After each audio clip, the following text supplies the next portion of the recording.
Tanda orang bahagia, kata Nabi, 4. Pertama, orang yang selalu ingat kepada kesalahan yang pernah dia lakukan. Itu orang bahagia.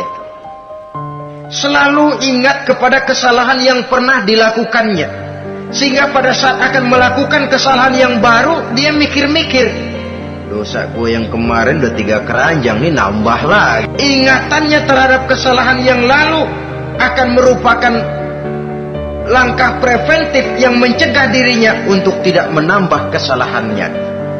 Orang bahagia, orang yang selalu ingat kesalahan yang pernah dia lakukan, terbayang di pelupuk mata, bukan ngumpet-ngumpetin dosa. Sebab apa yang mau kita umpetin di hadapan Allah? Yang kedua, tanda orang bahagia itu orang yang selalu melupakan kebaikannya.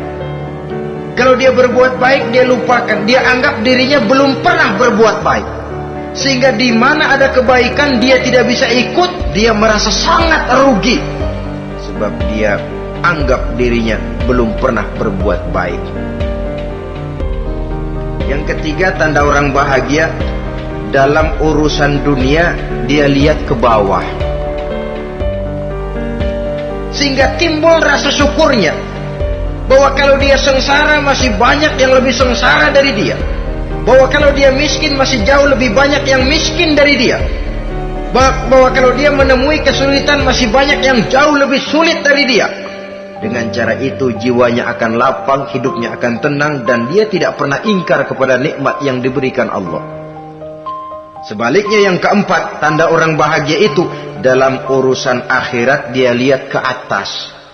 Dunia lihat yang bawah, akhirat lihat yang atas. Kalau dia bisa sholat, kenapa saya tidak? Kalau dia sanggup puasa, kenapa saya tidak? Kalau dia bisa baca Quran, kenapa saya tidak? Timbul panas, nyontoh ibadah mendatangkan kebahagiaan. Rakus ibadah malah dianjurkan, rakus dunia malah tercela. Nah, lawanannya orang celaka, saudara-saudara. Orang celaka juga tandanya 4, lawanan yang tadi itu. Pertama, orang yang selalu melupakan kesalahannya. Kalau berbuat dosa lupa, sok bersih. Alah, dosa gue mah dikit. Saudara hadirin yang saya muliakan, orang yang selalu melupakan kesalahan, menganggap dirinya bersih, akhirnya kalau ingin berbuat dosa nggak dimikir-mikir, tidak ada lagi yang ditimbang-timbang. Selanjutnya, yang kedua, orang celaka itu orang yang selalu mengingat kebaikannya. Akhirnya apa? Timbul sifat nepuk dada, membanggakan jasa, lahirlah pahlawan-pahlawan kesiangan. Selalu membanggakan diri, nepuk dada, kalau enggak saya, itu masjid, kalau enggak saya, itu pesantren, kalau enggak saya, itu umat, kalau enggak saya. Orang yang celaka adalah orang yang selalu menghitung-hitung kebaikan yang pernah dikerjakannya. Keikhlasannya kurang, makin dia hitung, makin kurang nilai pahalanya.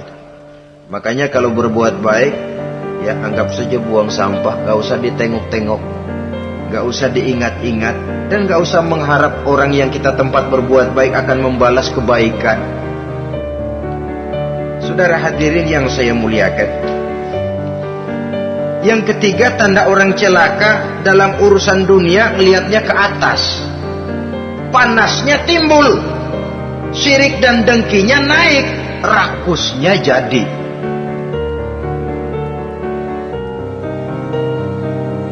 Timbul sifat panasnya itu, tidak mau ngerti. Kalau tetangga saya bisa beli kulkas, kenapa saya tidak? Kalau tetangga saya bisa beli motor, kenapa saya tidak? Kalau tetangga saya bisa beli mobil, kenapa saya tidak? Orang itu kalau sudah didorong oleh rakus kan bisa jadi menghalalkan segala macam cara untuk mencapai tujuan. Dibakar oleh sifat tamak dan rakus bin serakah. Nah, kalau sudah didorong oleh rasa rakus, yang segera tersingkir pertama rasa malu. Orang kalau sudah rakus nggak ada malunya, rasa malunya hilang. Padahal syarat jadi orang itu kan kalau punya rasa malu. Nggak punya rasa malu, kurang syarat jadi orang. Akan bagaimana jadinya masyarakat, bahkan bangsa dan negara, kalau rakyatnya sudah tidak punya rasa malu. Yang kedua, rasa takut hilang. terutama takut kepada Allah. Sirna sama sekali. Sudah tujuan menghalalkan cara. Yang keempat, tanda orang celaka dalam urusan akhirat, lihatnya malah ke bawah. Kenapa kamu enggak sholat? Itu bapak anu yang tuaan? Enggak, saya enggak lagi. Kenapa ngelihatnya mesti kepada yang begitu? Sehingga lalu tidak ada gairah untuk mencontoh.